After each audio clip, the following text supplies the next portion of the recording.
बिहार की इसी कल हमको गवर्नर से मिलने दिए 7 बच्चे 2 बच्चे आप दे दीजिए सभी बात कर रहे हैं।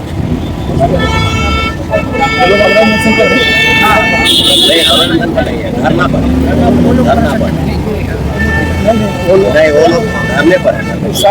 हाँ सबसे मिलते हैं एक बार मिलते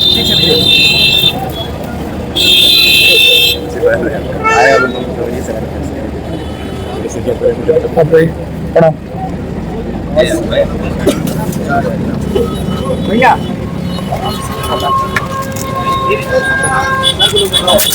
सर आगे भी नल जल भरना पड़ेगा सर, नल जल आकर्षक पानी चलाना पड़ेगा सर।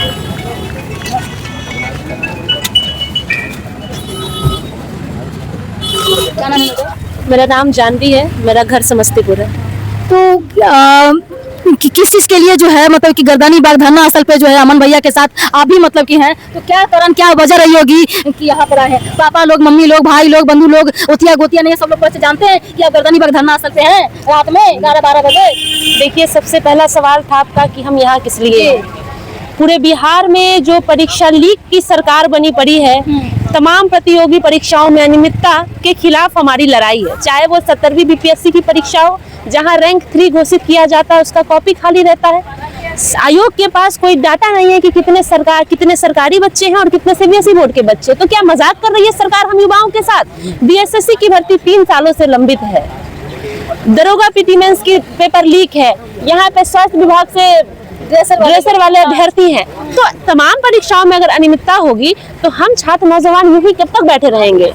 हमें सड़कों पर उतरना पड़ेगा। हमारे साथी 4 दिन से कैसे मतलब कि रहिएगा? क्या व्यवस्था है? ना हाइजीनिक है, धूल है, गर्दा है, उधर देखिएगा इतना ब्लीचिंग पाउडर छीटा हुआ है, उधर गंदगी है, उतना हाइजीनिक है, तबीयत खराब हो जाएगी। प्लस में बाथरूम की व्यवस्था महिलाओं के लिए बहुत प्रॉब्लम है, लेडीज प्रॉब्लम है, सब व्यवस्थित होती है। हम समझते हैं आपके जो है जज्बात और क्रांतिकारी को लेकर के, जो क्रांतिकारी स्वर में हम आपकी बातों को संवेदनशील है और हम समझते हैं इस चीज को लेकर के क्या एक महिला पर गुजरती है जब नौकरी नहीं मिलती है और पेपर लीक हो जाते हैं मेहनत करने वाले विद्यार्थी। तो हम समझते हैं इस चीज को लेकर के, क्योंकि हम आप ही के बीच में है, मजबूरी में ये पकड़ने पड़ रहे हैं। तो हम तो वही चीज में हम देखिए मैम, इस सरकार ने बेरोजगारी का वो आलम ला दिया।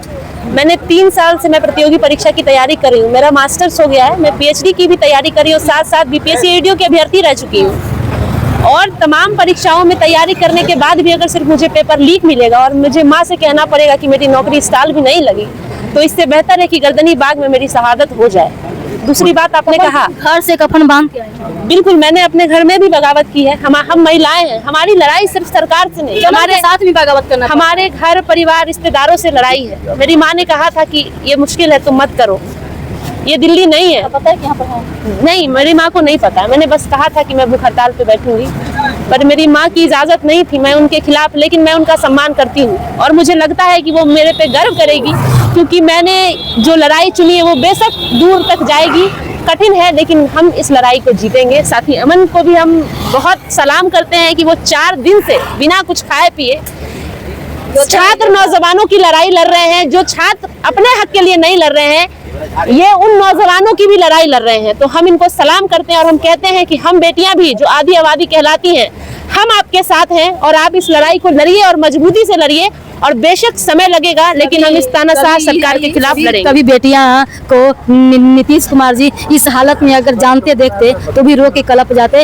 वो नहीं चाहते हैं कि बेटियां जो है रोड पर है, वो चाहते हैं कि बोर्ड पर जाए, एजुकेशन में जाए, व्यवस्था करे, क्योंकि उन्हीं से चिंगारी आगे बढ़ी है। बिल्कुल, हमने जिन्हें भी चुना, हम बस इतना ही कह रहे हैं कि हमारी कोई बड़ी मांग नहीं है। हम सिर्फ इस बात की मांग कर रहे हैं कि जो पेपर में अनियमितता हो रही है, पेपर लीक हो रहा है, छात्र नौजवान परेशान हो रहे हैं अपने रोजगार के लिए। हम महिलाएं सिर्फ नौकरी के लिए नहीं लड़ते हैं हम, इसलिए भी लड़ते हैं कि घर से अगर गर्दनी बाग आ रहे हैं तो हम सुरक्षित आ पा रहे हैं या नहीं आ पा रहे, ये भी हमारी लड़ाई, क्योंकि आपका बिहार सेफ नहीं है। तो इस सवाल के साथ आज मुझे मजबूरन गर्दनी बाग में बैठना पड़ा। मुझे बहुत साथियों ने मना किया, लेकिन अब ये लड़ाई सरकार से आर पार की। अगर सरकार तानाशाह करती है हमारे ऊपर, तो अब हम छात्र नौजवान जाग चुके हैं और हम आपके चैनल के माध्यम से अपील करते हैं, जितनी भी मेरी बहनें सुन रही है, हम कहते हैं कि मकानों में पढ़ना छोड़ दीजिए।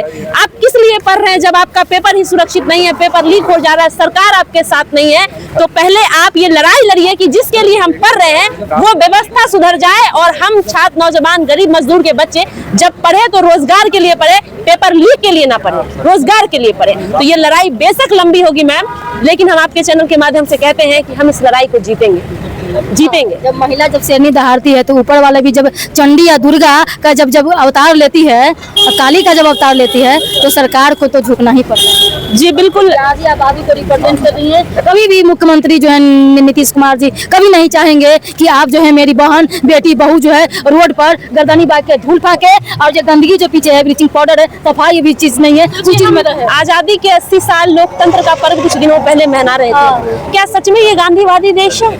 आपको मैं बता दूं कि बीपीएससी में एक फरमान निकाला कि जो बीपीएससी आयोग के खिलाफ बोलेगा उसे 3 साल और 5 साल के लिए डिमर कर दिया जाएगा, अयोग्य घोषित कर दिया जाएगा। 17वीं बीपीएससी की मैं बात कर रही हूं। 17वीं बीपीएससी कुछ दिन पहले भी चला था आंदोलन, आज से 1 साल पहले भी चला था। आप सोचिए कि कैसा लोकतंत्र है, कैसी तानाशाह सरकार है कि सिर्फ कहने से आपको अयोग्य घोषित कर देगी। तो मुझे ऐसी सरकार नहीं चाहिए, चाहे मेरी शहादत हो जाए, लेकिन इस सिस्टम के खिलाफ हम लड़ेंगे। अमन अनशन पे आप ही हैं? जी बिल्कुल है, नहीं हम आज से हैं और ये अनशन तब तक जारी रहेगा जब तक इस तानाशाह सरकार को हम झुकाना। कैसे सर्वाइव कर पाएंगे? जिस सरकार ने और जिस मुख्यमंत्री और जिस शिक्षा मंत्री को मैंने चुना, वो कहते हैं कि छात्र हमें जानते नहीं। बेशक हम जानते हैं, इसलिए हमने आपको शिक्षा मंत्री बना दिया, हमने आपको सत्ता में लाया। तो आप हमें डराइए मत, हम आपके बच्चे समान हैं। हमारी तो सिर्फ इतनी मांग है कि साहब हम पढ़ते हैं, हमें नौकरी नहीं मिलती है, तो हम कैसे अपनी रोजगार की बात करें? तो हमारी लड़ाई इसलिए, आपने हमारा जीवन बर्बाद कर दिया है। अब ये गर्दनी बाग ही मेरा घर है और इसी घर से मेरी लड़ाई लड़ी जाएगी और इसी घर से मेरी लड़ाई जीती जाएगी, ये आश्वस्त मैं आपको करती हूँ। बिल्कुल, या तो यहाँ से मेरी कफन में ओढ़ के अगर हम गए तो ये मेरे लिए सौभाग्य की बात होगी, लेकिन अगर हम ये अनशन तोड़ देते हैं तो हमें लगता है कि मेरी लड़ाई आधी होगी। हम कहते हैं कि हमारा कफन जाएगा, हम नहीं जाएंगे और ये लड़ाई हम बेशक जीतेंगे। बहुत बहुत धन्यवाद, अपना ख्याल रखिएगा।